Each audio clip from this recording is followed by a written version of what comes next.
Hello viewers, this is Bhatia and I welcome you all to the 19 Influencers Talk on COVID-19 series in association with TechXP. Today we have with us a renowned financial leader, hospitality expert, executive director and CFO with strong experience in corporates like Bhatia Higher Education, Tata Global Beverages, Thomas Cook, Bharti Airtel Group, Marico Limited, Keys Hotels to name a few. With over 24 years of experience, our next guest is awarded the Pride of India Award by ET Now for Excellence in Finance 2020, Asia CFO Award Singapore for the Best CFO in Tourism and Hospitality, besides being recognized as the top 100 CFOs in India. He's an opinion columnist in the CEO World Magazine New York. Ladies and gentlemen, and to all the viewers out there, he's none other than Mr. Vikas Chadha. So firstly, Vikas, thank you so much for joining us and a very, very warm welcome. Thank you, Bhavana, for inviting me on the talk. Hope you're doing well, keeping safe and healthy during the lockdown. Absolutely. So Vikas, for my first question, now the service industry, especially high contact industries like hospitality, etc., are battling this COVID-19 pandemic. What impact has COVID-19 had on the service industry like hospitality? Biggest impact is of fear and uncertainty. Hospitality business, due to the social distancing norms and closure of travel, especially aviation, has lost out on huge amount of business during the lockdown. Sure. And even post the lockdown in the near future, it will take time to revive till the time the cure for the virus is in place and the uncertainty and fear are addressed. I feel for us the recovery will be gradual. The impact of losses has been tremendous. Tourism sector, overall contributes around 10% of the GDP of India. Correct. Now, preliminary estimates, basically from organized hospitality players, because that's where the numbers are available, we have estimated 30 to 50% of the annual business will be lost. In impact terms, this could be close to $4 billion. We are also one of the largest in terms of providing jobs. Just the organized sector provides around 1 million jobs, and if you count it as households, five times the numbers. Maintaining the jobs and continuously paying salaries is going to be another area where the impact is going to be felt. In terms of, it's a capital intensive industry, so you actually invest a lot of money in building these hotels. Today, our exposure to the banking system is around 45,000 crores in terms of bank debt. I think that's also something which needs to be looked at and safeguarded. Future business on all parameters are looking slightly weak because some of the things which we actually track is how does the MICE business behavior happen, how the MICE bookings happening, which is the meetings, incentive, conferences business, how is the wedding business happening, and we're finding a lot of cancellations which are happening, so which doesn't look too well for the immediate future. Sure. So overall, I would say it's a longer duration of pain for us. Sure. So Vikas, now for the second question is that what do you feel are the steps and measures which have been taken by the industry and government, and what additional support do you feel is needed right now to minimize the impact?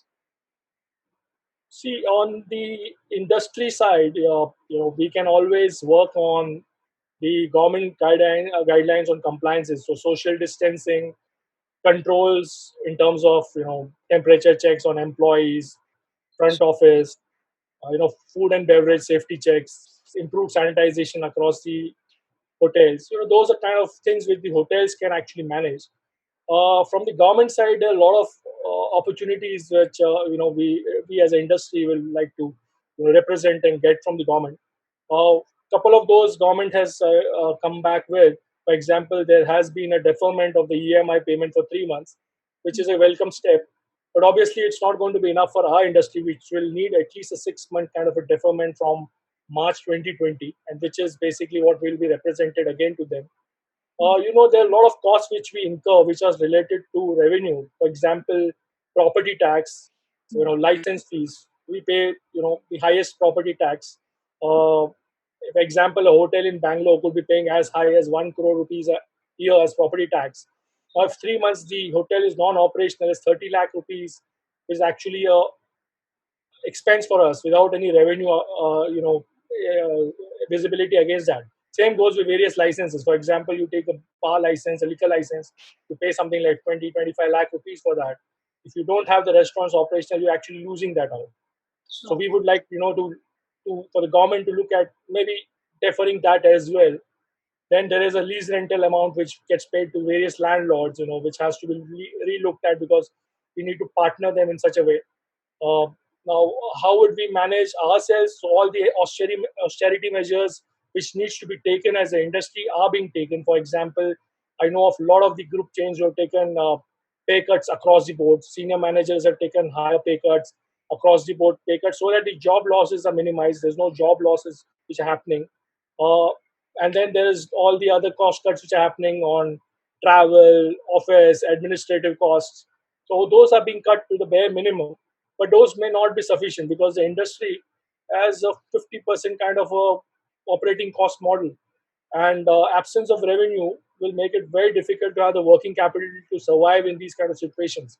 So we Sure. are looking at more like a subsidy from the government, which will be in types of salary subsidy. The reason I say that is, you continuously can, if you keep paying the salary, you reduce the unemployment.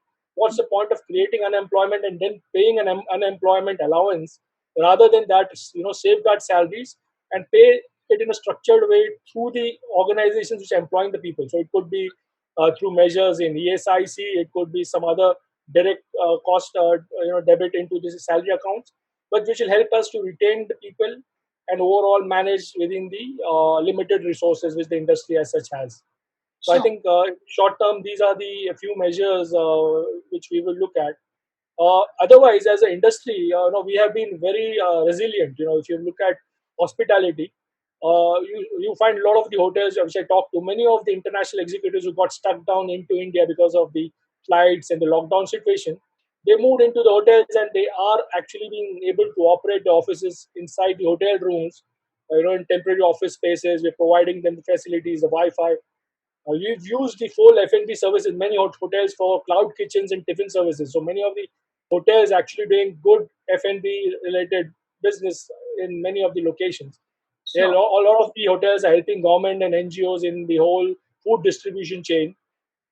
Some of the hotels I know are using the downtime for the maintenance. There's a lot of critical maintenance which needs to happen, like painting, repairs, and all that. We can't happen because you can't shut down the hotel.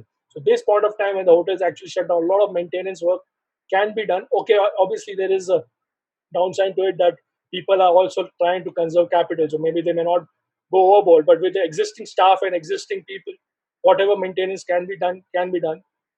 There's a lot of engagement happening on the ground to keep the staff, motivated. A lot of emotional courses and staff training which keep happening. I've also seen a lot of the hotels have been taken, in partnership with the government for all the isolation of infected people. For example, a lot of hotels in Bombay, Delhi, Lucknow have given up their rooms, and people have been, isolated in those hotels for those 14 days when they need to be treated. And so it's been partnering in whatever, selflessly we could do. But yes, obviously there's a long haul, and we looking at some kind of relief coming in quite fast. Sure. Because now for the next question, the viewers would like to know that what do you feel would be the road ahead in a short term, 6 to 12 months down the line? So yes, so for us, short term, the shortest term I could say is 6 months, because I don't think situations going to change before October. Like if you take care of travel and tourism, outbound travel is practically become zero. And for most of the outbound travel companies, this was the season. The Europe, the US tours and all happened. So people have lost out that completely. Inbound as well has come down to a standstill. So I would say people will still be skeptical in terms of traveling. I think domestic tourism will pick up in a big way and show the biggest bounce, and Sure. the hotels will be ready for that. So explore India, the government, setting up certain campaigns around seeing India. I think will be the need of the hour for tourism. Hotels will be partnering that in a big way. So in hotel per se, we have done everything which is possible. For example, social distancing norms, are being followed. technology intervention was already there. That's going to be geared up because many of the branded players are using a lot of technology. For example, I think there will be contactless reservations now. You won't have to, actually pay, have currency exchange, all be contactless to the extent the customer desires it. Safety norms in terms of sanitization, temperature checks, continuous monitoring will happen. To give you a small analogy, what happened was actually when you had the 9/11 situation, the same situation happened and hospitality got impacted because people didn't want to travel. And a lot of the multinational clients we interacted with wanted a similar kind of a safety measure. So hotels in India at that point of time came up with a huge amount of, improvement in terms of, you had boom barriers, you had metal detectors, you had luggage scanners. Many of our clients, in some of the pharma companies, multinational, even asked us to raise the compound walls to 10 feet, and we all did that, and we found a solution. The similar thing will happen out here. So when everyone comes to know the cause, effect, and the cure, we will build our hotels in a way that will take care of most of the customer issues which they would have in their minds, and I think it will be addressed. So I think we are moving ahead in that direction. And 6 months is I think the bare minimum time I think we'll take to revive. Sure. So, on that note, Vikas, just would like to ask you the last question. The viewers would like to know is that what would you advise people, and specifically to your industry leads in this trying times? What would you like to advise? So I would say keeping the faith is critical, and we need to work as an industry body, not hoteliers, not travel agents, not aviation, as a whole industry travel body. I think we have to make a strong representation to the government. The relief packages are on the way, and I'm sure there'll be much more and many more relief packages which will come because the government understands the situation, understands the importance of the industry in creating jobs. So industry-wide, we'll have to curtail the non-essential costs. Austerity measures will be done. My short take on is it, see the situation as it pans out. Don't overanalyze. Be patient. I could tell you a small joke. When people actually talk about over-analysis, there were four friends who were actually discussing this problem. Some of them, like finance guys like us, we were talking about it, and there was a non-finance guy sitting out there, and the guy said, "Oh, the RBI governor is asking for 2 more quarters to resolve this COVID issue." And the captain says that he needs 2 more quarters to resolve this COVID issue. The non-finance guy just said, let him have the whole bottle and resolve it fast. I don't understand why is he not doing it. So as I said, just have a lighter side to it. It's going to happen. It takes time. It's just a question of surviving this instant, the next 3 months, and I'm sure things will bounce back. Sure. So, thank you so much, Vikas, for joining us today. It was an absolute pleasure of having you on board. So, thank you once again. Thank you. It's a pleasure. It's a pleasure to me.